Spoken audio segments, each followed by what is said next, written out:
Төртінші және бесінші сабақ заңдылықтарды анықтау есептері.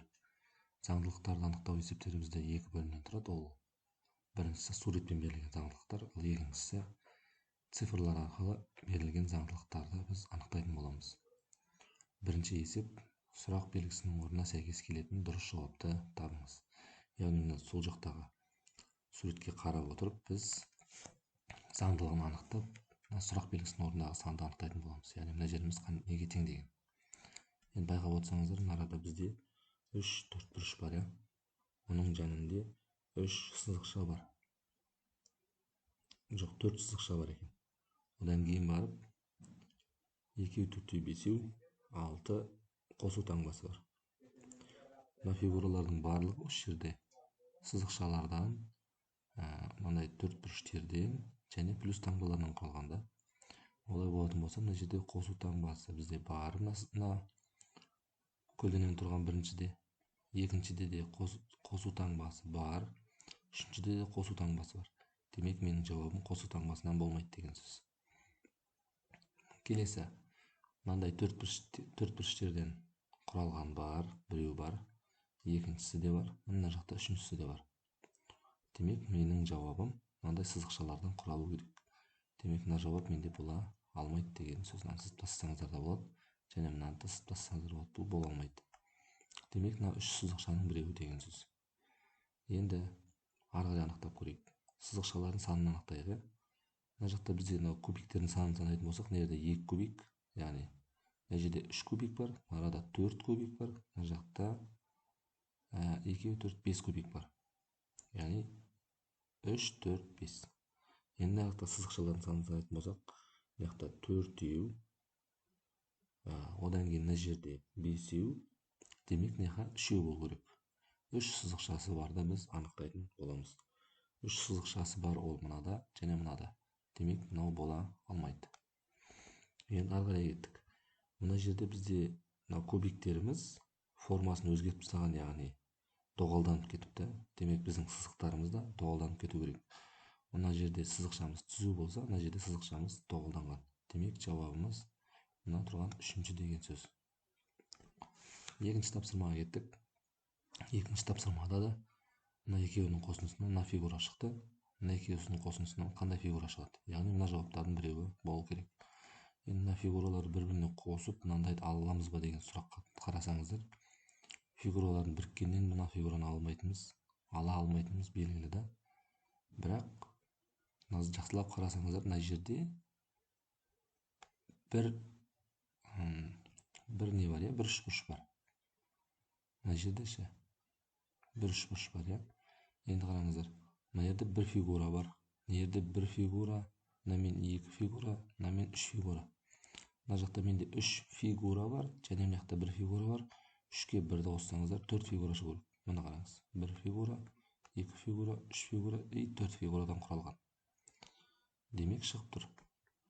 Мына жерде ондай бір фигура жоқ, яғни сынық сызықтардың біреуі жоқ. Яғни көп бұрыш деп айтып жатамыз ғой. Көп бұрыштың ешқандай мына жерде бізде түрі жоқ. Мына жерде мысалы 3 бұрыш бар, 4 бұрыш бар, мына жақта ешқандай көп бұрыштар жоқ.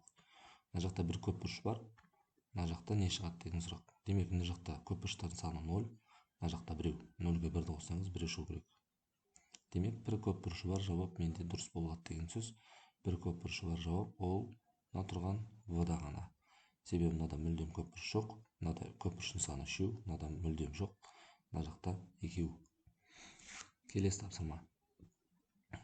Мына дөңгелекшелердің іштерін боялу арқылы шыққан екен.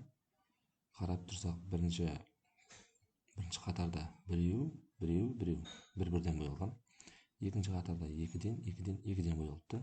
Үшінші қатарда 3-ден, демек 3-ден боялу керек. Сондықтан мына жауабымыз менен бірінші, екінші, үшінші жауаптарымыз бізде қате деп аталсақ болады бірден. Демек, қалады бізде 4-ші және 5-ші жауаптар қалып тұр. Енді басынан бастап тағы бір қарайық. Ең жоғарғысы боялды, одан кейін біреу төмендеді, одан біреу төмендеді. Мына екеуі боялды, біреуге төмендеді. Мына үшеуі боялды, біреуге төмендеді и 2-ге төмендейді. Демек, менің жауабым мына жауап болады. Ал мына жерде бізде тура мынау қайталанып отыр. Сол себептен жауабымыз 1, 2, 3, 4-ші жауап бізде дұрыс деген сөз. Келесі мына тапсырмаға кеттік. Екінші тапсырма. Сұрақ белгісінің орнына сәйкес келетін жауапты табыңыз. Бұл жерде де барлық дөңгелекшелерден құралған. Мына бір сұрақ белгісінің орнын табуымыз керек. Енді мына бір сары нүктелерді санап көрейік. Сары нүктелердің саны 3, 4, 2. 4, 2, 3. Яғни сары нүктелердің сандары 2, 3, 4-тен құралу керек екен. Мына жақта 4, 3, демек мына жерге 2 түсу керек. Сол себептен мына жауабымыз қате, мына жауабымыз қате, мына жауабымыз да қате деп айтып тастасақ болады. Демек бізде 2 жауап қалды. Енді соны анықтап көрейік. 2 нүктесі бар бізде, біреу тігінен тұр, біреу көлденеңнен тұр. Мына жақта 2 нүкте көлденеңнен өсу ретімен сияқты болып жасалған бар. Мына жақта былай тұр. Демек мына жақта не тігінен тұрады, немесе былай көлденең бұрылады. Енді осыған қарайық. Бізде былай көлдененген бар екен да, ал былай көлдененген 2 сары нүкте бізде жоқ. Демек ол мынау тұрған біріншіде тұр. Сонымен жауап бірінші жауапқа сәйкес келіп тұр. Екінші тапсырмасы. Осы екінші сұрақтың екінші тапсырмасы.